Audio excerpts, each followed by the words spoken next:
Again, steps in front of him here, and boom, right there. Now I've stopped everything. Violence destroys. Weaponizing is the counter strategies to violent criminal assault.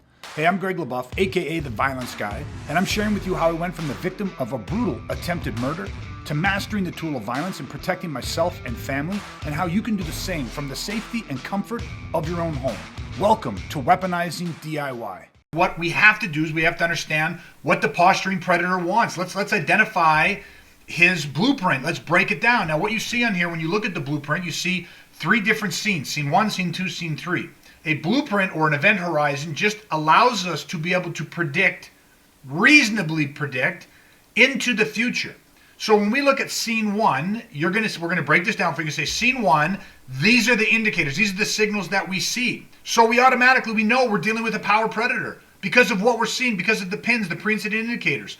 We know that he's in scene 1 of the escalation. This is going to allow us to create an event horizon to say, okay, well, if this is allowed to mutate, if I can't remove myself from this situation, this is allowed to mutate, where's it going to go? What's scene 2 look like and what's scene 3 look like? Now, scene 1 in the event horizon is the posturing phase, meaning that this is where they are posturing. Understand their blueprint here. They didn't just blitz you. They didn't just attack you. That's what we call engaged. The most common way that violent situations happen is with the aggressor posturing. That's scene 1. So you find yourself in front of somebody who's going through all of the motions, the body language, the interpersonal communication, the behavior, all the stuff that we learned to read on the PIN index and the predator scale. All of these signals, this guy's posturing.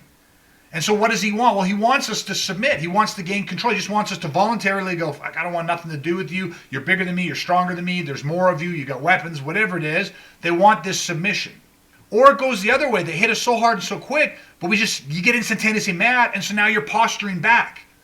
Okay, that would be symmetrical strategies. Their strategy is, I'm going to hit them with the posturing. So they come in front of us, they posture. They want to get us to submit. And what happens is all of a sudden we're posturing back. Our chest goes out, rah, rah, rah, they're blah, blah, blah, and you got two people standing in the room, pontificating and posturing. That's not good. It's not a great strategy. So that's not what we want. Now, what's the cue? What's the escalation? Well, what do you think they're going to do if they don't gain our submission? If they can tell that this person is not backing down, maybe because someone's posturing up against them, or maybe they don't see the fear, they don't see the reaction that they want. Well, they're going to drive up to a point where posturing, they can't posture anymore. They're hitting the high ends of escalation, and they're like, I got no other choice but to go into crisis phase, to go into something physical. I've got a couple videos queued here, so I want you to watch something. So I'm just going to hit play on this. We're going to start watching here. Now you see the gentleman that has his hands in his pocket, standing in the front, closest to the camera. He's standing in line, waiting at a convenience store, it looks like. Now he turns around and he sees a guy who's caught in a transitional moment. He's going through the contents of his wallet. He's also standing in line, wants to purchase or whatever, but he's going through his wallet right where everyone can see him. This is called a transitional space. That's not the place where he should be going through his wallet. We're showing how much money he has, or if he has credit cards and all this type of stuff. He's 100% distracted, 100% of his focus is on the wallet. So the guy in the front looks back, sees this. Now watch, he just assesses. He assesses. And then what does he do? He turns around, walks over, and boom, he grabs it. He just takes it. And then he stands back. Now the guy's like, well, he's got something in his mouth, looks like lottery tickets or something of that. And he just stands there, and look how he's standing, squared off in front of him. Then he kind of goes to walk to the door, and the guy kind of goes to block him. And so he squares up and steps into him. Goes to walk to the door a second time. The guy stops. The guy's like, what are you doing, man? He doesn't know. I'm sure he's got a cognitive disconnect. He doesn't know if this is a joke, like what the hell's going on. He goes and he steps in front of him yet again a second time, and look at the guy's body language. Look at the bad guy's body language. He stands there, he's aggressive, and then you see him shift the wallet over to the other hand, and boom, there's the hit. Now, I'm going to take this back to the beginning, because what we are doing right now is examining just scene 1, the posturing. And you might say, it didn't look like there was a lot of verbal in there. He didn't look like he said it. He didn't. There was not interpersonal communication. He did all of his posturing with his body language. Okay? So again, we're watching, he looks, he sees it, he thinks, man, that should be my wallet, right? So now I want you to see something. Right here, I'm going to stop something. Boom! Right there, he grabs that wallet. Now I get there's going to be a reactionary gap here. He grabs that wallet, and the guy who had his wallet taken is in the reactionary gap. But I want you to watch something here. I'm going to put a stopwatch up here. And we're going to start the stopwatch, and we're going to start the video at the same time. Okay, so I'm going to start the video, and now I'm going to start the stopwatch. And just watch. See him square off.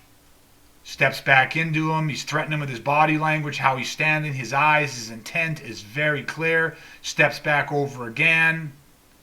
Steps in front of him here. And boom, right there. Now I've stopped everything. What we see is from the moment the wallet was grabbed and the guy looked up, we have about 17 seconds for this guy to figure out who he has standing in front of him. What's this guy's intention? Who is this guy? Does this make sense? You see why this is so important? This is your first lesson. This is what we're going to show you how to counter when you find this type of person. And what you need to understand is that 17 seconds. Sometimes you'll have less time, sometimes you'll have more time, but you have 17 seconds.